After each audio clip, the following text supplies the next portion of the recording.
Chère présidente, chers présidents, chères chasseresses, chers chasseurs, mes chers amis, je suis heureux de pouvoir participer par vidéo interposée à votre Assemblée générale, même si j'aurais évidemment préféré être présent en chair et en os.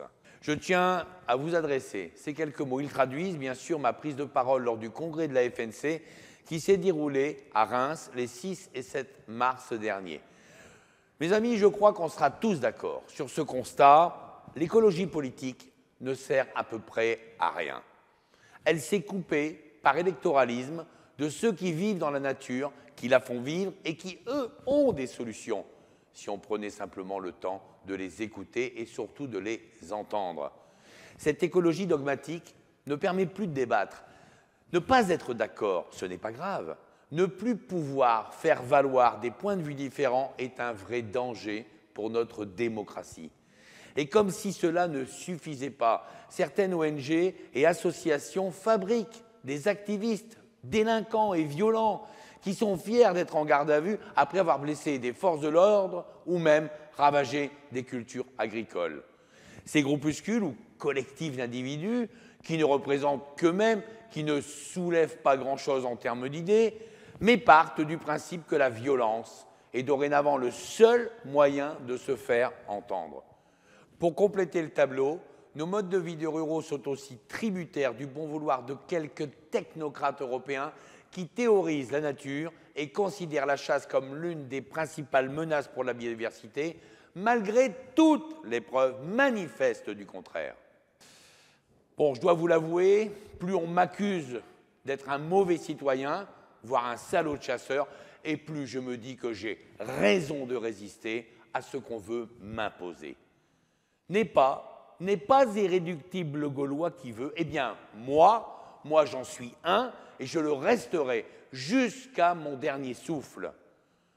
Une somme d'interdictions visant les Français dans leurs attitudes de vie quotidienne ne va pas résoudre les grands défis auxquels est confrontée la planète aujourd'hui. C'est juste plus facile de cibler le mâle alpha derrière son barbecue en voulant le priver de ce moment dominical de gloire, n'est-ce pas, Madame Rousseau? Lorsqu'on est dans une crise du pouvoir d'achat de l'ampleur de celle que nous connaissons actuellement, chaque norme supplémentaire, chaque nouvel interdit impacte fortement le portefeuille des Français. On marche sur la tête, pour reprendre le slogan de nos amis agriculteurs en colère, et je peux vous dire qu'on les comprend. Il y en a marre. Il y en a marre de ces injonctions contradictoires. Dire tout et son contraire n'a jamais fait progresser personne, encore moins l'environnement et sûrement pas la souveraineté alimentaire. À force de foutre la trouille à tout le monde, l'éco-anxiété, ce nouveau mot, est le nouveau mal du siècle qui touche les jeunes et explique en partie d'ailleurs leur non-désir d'enfant dans ce monde sans aucun futur. Eh bien moi, je ne veux pas de ce modèle de société, je ne le veux pas pour moi, je ne le veux pas pour mes enfants. Ce que je veux, c'est pouvoir choisir, faire un choix, être libre de ce choix et ne pas vivre sous le poids des dogmes et des interdits. Malgré ce climat délétère et agressif, force est de constater que nous n'avons jamais eu autant de candidatures au permis de chasser. Certaines fédérations vont même jusqu'à enregistrer depuis quelques mois un doublement des inscriptions. Malheureusement, le temps d'attente pour passer son permis de chasser est trop long. 6 mois en moyenne, des fois 12. Néanmoins, merci à l'OFB, à son directeur général de nous avoir proposé une expérimentation sur le samedi matin. Il était temps. Je vous invite donc à saisir l'opportunité qui vous est offerte. Pour un futur chasseur, pouvoir passer facilement son permis, c'est le nerf de la guerre. Qu'est-ce qui nous rassemble? C'est ça qui nous caractérise, qui nous identifie. À ce titre, une nouvelle grande étude sur les chasseurs en France, initiée par votre Fédération nationale et menée par le cabinet d'expertise indépendant Randea, avec la contribution de Xerfi spécifique, répond à la question « Qui sont les chasseurs ?» et met des chiffres incontestables sur notre pratique. Et si dans le fond, au final, les chasseurs étaient des citoyens comme les autres, et s'ils étaient loin des caricatures qui sont véhiculées à leur sujet. La femme qui, on le sait, et je l'ai toujours dit, est l'avenir de l'homme, est aussi celui de la chasse. L'effectif des chasseurs se féminise, avec une augmentation de 25% du nombre de femmes en presque 10 ans. Dans nos rangs, la diversité socio-professionnelle est importante et ne se dément pas. On dénombre parmi les chasseurs autant d'employés ou d'ouvriers que de cadres. On est loin, très loin, de l'image du vieux chasseur retraité et forcément nanti. Cette étude met également à mal un certain nombre de préjugés nous concernant. Cette nature où nous vivons, nous la respectons et nous la protégeons. Savez-vous que notre engagement bénévole, le vôtre, totalise 27 jours par an et par chasseur et qu'il est dédié pour moitié à des actions en faveur de la nature et de la société? Savez-vous que nous totalisons 800 000 bénévoles hors sortie de chasse et que ce bénévolat est transgénérationnel et bien sûr collectif? Vous en connaissez beaucoup, vous, des collectifs aussi importants que le nôtre, qui impliquent la jeune génération et lui donnent envie d'être au service des autres et de la nature? Avouez qu'avec cette étude, il y a de quoi remettre quelque peu l'église au milieu du village. Il est donc illogique de fermer des territoires à la chasse sous de faux prétextes. Appelons les choses par leur nom. Nous sommes face à un phénomène de spoliation de ces territoires, même privés, avec comme étendard l'écologie et en porte-drapeau les fonctionnaires européens, sans oublier, bien sûr, nos écolos bien de chez nous. Et si on s'y arrête un peu, eh bien on peut constater que tous ces petits dictateurs de territoire ont réussi à créer le principe même du kolkhoz écologique. Le Parlement européen vient d'ailleurs d'adopter le règlement sur la restauration de la nature, ce qui en soi n'est pas une mauvaise chose, mais qui, passé par le filtre de cette volonté de la déshumaniser, ajoutera bien des points à la longue liste des interdictions que nous connaissons déjà tous. Demain, c'est jusque dans votre jardin que s'abattra le diktat de cette écologie liberticide, loin du bon sens paysan qui a pourtant largement fait ses preuves. C'est pourtant facile à comprendre. Sans l'adhésion des ruraux ou des chasseurs, chaque grande idée pour sauver la planète sera vouée à l'échec. Aujourd'hui, il se raconte que la présidente de la Commission européenne a enfin pris la mesure du danger que peut représenter une meute de loups. Car vous l'avez tous entendu, son poney a été attaqué et tué.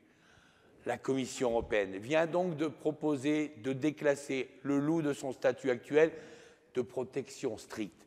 Mon Dieu, que nous attendions ce moment. Le principe de précaution a toujours eu bon dos chez nous. Dès qu'il est question d'agir, les fonctionnaires et les politiques ouvrent le parapluie. Il est temps, mes amis, d'inverser cette charge de la preuve et de faire simplement confiance à ceux qui vivent et qui font vivre ces territoires. Nous ne sommes pas le problème, nous sommes la solution, alors que dans nos campagnes, on est emmerdé à peu près sur tout. Je suis à chaque fois abasourdi par les nouvelles trouvailles de Bruxelles qui a une capacité à nous inventer des dingueries franchement hors du commun. Cette Europe, cette belle Europe, qui aujourd'hui se transforme en une dictature de l'écologie, attaque, si je puis m'exprimer ainsi, tout ce qui bouge du côté de la chasse et du mode de vie des ruraux. C'est pourquoi j'ai toujours porté votre voix et défendu nos valeurs rurales, au niveau national comme au niveau européen. Je ne dérogerai jamais à ce que je suis, un rural qui vit la vraie vie des ruraux avec celle qu'on porte de difficultés et surtout de bonheur. Face à ceux qui imaginent un modèle de société contrainte, aseptisé et clivé, faisons ensemble le pari d'une ruralité active, vivante, libre et surtout respectée. La passion, le partage, la convivialité, la transmission sont autant d'arguments qui font mouche chez la jeune génération face à une société fracturée qui ne répond plus aujourd'hui à leurs attentes. C'est dans cet état d'esprit que les jeunes viennent de plus en plus à la chasse. Comprendre la nature pour mieux s'y retrouver, tel est le leitmotiv de ces nouveaux adeptes. Le vivre ensemble en vrai est inscrit dans notre ADN. Selon une étude que j'évoquais tout à l'heure, l'enjeu de favoriser une cohabitation sereine entre les différents usagers de la nature rassemble 86% des chasseurs. Logiquement, pour répondre à ce défi, il place l'amélioration de la sécurité comme une priorité pour 82% d'entre eux. Les chiffres parlent pour nous. Si on ne peut jamais se satisfaire qu'il y ait des accidents mortels, rappelons que c'est sans aucune pression législative que nous avons réussi à diviser le nombre de ces accidents par 5 en 20 ans. Les fédérations de chasseurs, chacun d'entre vous sur le terrain, effectuez un travail remarquable et je vous en remercie. Il reste néanmoins en suspens la question de la police de la chasse à l'OFB. Mes amis, nous devons, et l'État avec nous, doit inventer la police de proximité de demain, à la fois cynégétique et environnementale. Elle doit être placée dans les mains des structures fédérales des chasseurs, bien sûr sous la tutelle de l'établissement public. Dans ce contexte, je ne tolérerai jamais que nous devenions des présumés coupables à la suite de notre inscription au SIA, le nouveau système d'information sur les armes. Les chasseurs n'ont pas à être pénalisés par la lenteur de la justice à effacer certains casiers judiciaires comme la loi pourtant le prévoit. Je vais vous dire franchement, dans ces conditions, je ne suis pas prêt à franchir le pas sur mon inscription personnelle au SIA. Avouez que ça la fout mal, si vous me permettez l'expression. Je ne lâcherai pas. Je ne lâcherai pas cette affaire, même si je dois la porter devant la Cour européenne des droits de l'homme. Les millions de femmes et d'hommes que je représente ne sont pas des voyous. Nous sommes des gens responsables, pour nous comme pour les autres. Je suis par contre évidemment prêt à continuer de travailler avec les chasseurs et les autres usagers, réunis notamment au sein de l'Alliance des sports de loisirs de nature, avec pour objectif de diminuer encore ce nombre d'accidents, mais j'y mets un préalable. Ne pas remettre en cause notre pratique en général, et c'est fondamental.